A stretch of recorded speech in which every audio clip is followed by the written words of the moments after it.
And speaking of Baldy, let's jump out and talk to the legend, Brian Baldinger. Baldy, thanks for joining us today. Congratulations on making it through the draft.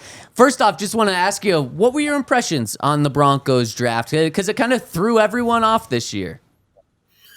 Well, I think that, the rumors were, I don't know if these are true or not, Zach, that they tried to trade up, for a couple of elite players.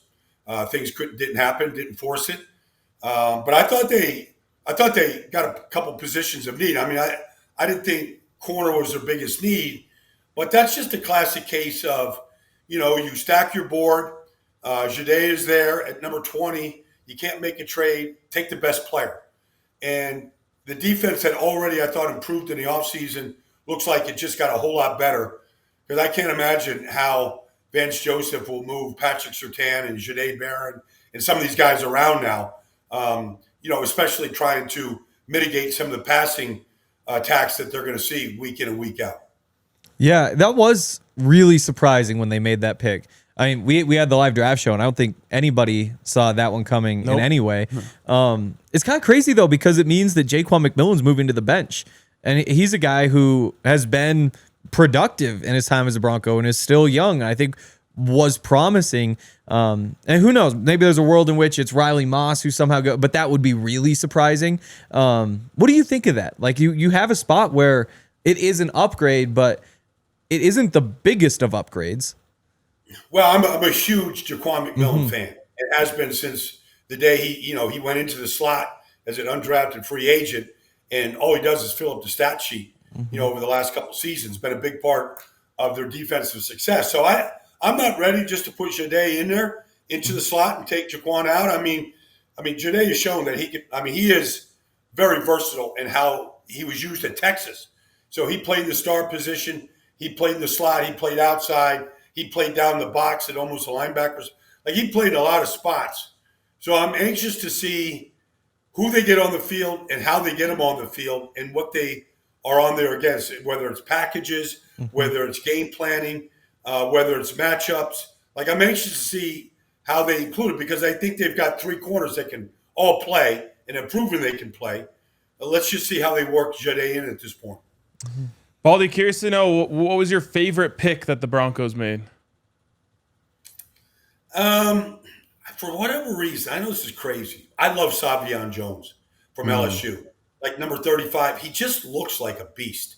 Now, he wasn't the most productive guy, didn't make the most plays, but it was a deep, very deep and talented defensive line draft. There were 30 defensive tackles taken.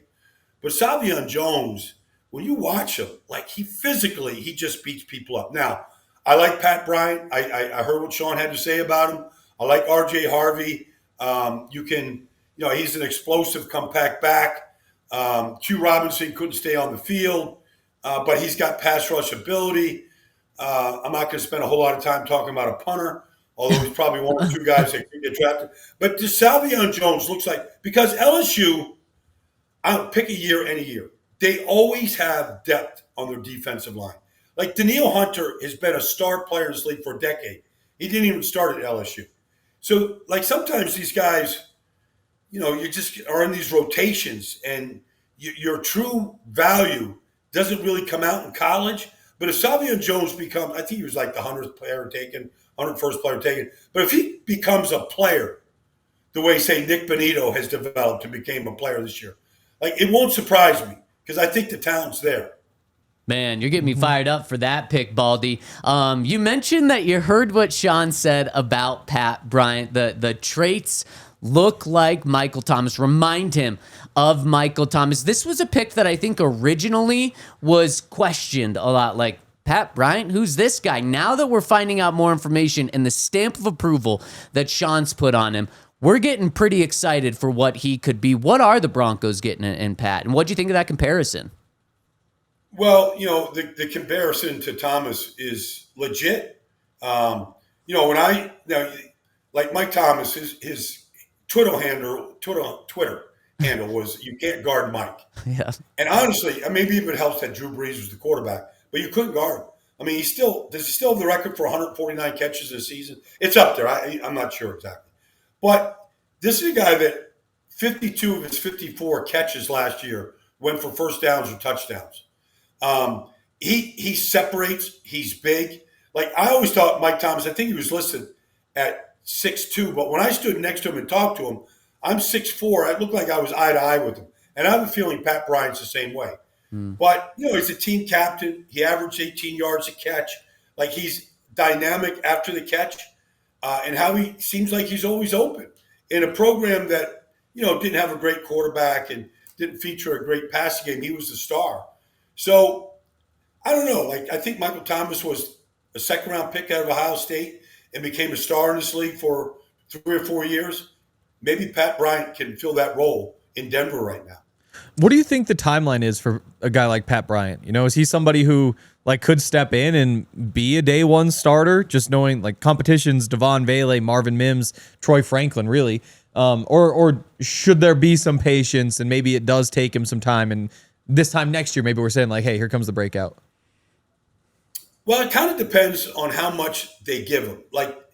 Is he just a backup player right now learning one position?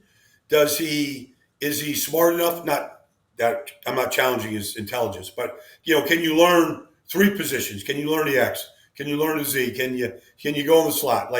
How quickly can he play in those different positions? I think that would help him a great deal, in his ascent and getting him on the field, as quickly as possible. This is a big picture question, so I'm kind of putting you on the spot here, so I don't feel like you have to be exact. But when Sean Payton picks a guy like Pat Bryant and then puts his stamp on him, it's like I immediately just trust him. I'm just like, okay, yeah. If you see that, who am I to judge? How many coaches do you think there are in the NFL that deserve that level of trust and respect? 5, maybe 6. He's one of those guys, though. It's a great question because I don't think it's a lot. I think it's 5 or 6 right now. Probably, if Pete Carroll says he wants you, you're going to get the respect of Pete Carroll. if Andy Reid says something about a player, which he rarely does at this time, you respect it. I don't think it's I would say to some degree, there's a couple other guys right now that have sort of, if Buffalo snaps at you in a press conference about their players, I think their track record of winning 5 straight division titles gives them a little bit of leeway to say we want to build our defense. So I don't think it's a lot. But when Sean, I don't know, I like Sean, but he learned a lot from Bill Parcells, and he sounds like Parcells at times. And Parcells was one of those guys that when he spoke, whether he jumped down your throat about something or challenged you on something or congratulated you on the level of the question and the thought into it, it means a lot. It carries weight. And so Sean's voice carries a lot of weight. And Baldy, kind of playing along those lines and talking about how Sean's voice carries a lot of weight. The last pick in the draft for the Broncos, they drafted a tight end that's played 54 snaps in his entire college career. Caleb Lohner, 6'7" former basketball player that was converted to tight end, had 4 catches in his entire career for 4 touchdowns. When Sean identifies a guy like that, and obviously it's a 7th round pick, it's a total flyer, but does the rest of the league think did we miss something here? Because he did that with Jimmy Graham. Obviously Jimmy Graham was a 3rd round pick instead of 7th, but a guy that only played 1 year of college football. We've seen Julius Thomas play very limited college football, convert to the tight end. Antonio Gates play no college football. Is that something where the league is like, maybe we missed something with this guy? I don't know if they say that. I didn't know anything about him, to be honest with you. Yeah, I didn't either. Tight end that got drafted. So, I'm not taking myself, I can't know 800 players. But, you see what you do when you go through this whole evaluation is you study movement. That's what you do. You study movement. And then there's traits. Now, you can go cross-check those movements with the combine and how they run and jump and all that stuff. And sometimes that measures, sometimes doesn't. But sometimes you just go, there's a track record here of tight ends that played college basketball. Indianapolis Colts had one a long time ago. Marcus Pollard was a basketball player. So there's sometimes that transfers. Like we always say, could LeBron be a tight end in the NFL? Played in high school? I don't know. So I feel like some guys just have an eye and go, this is worth a 7th-round pick. A 240th pick in the draft. Let's go take a flyer on a basketball player that played a little bit. Let's see what we can do. I mean, the Eagles have a Pro Bowl offensive tackle in Jordan Mailata who never played football. But, he had real skills from rugby. And they took a flyer on him because the offense line coach said, give him to me. I want to work with him.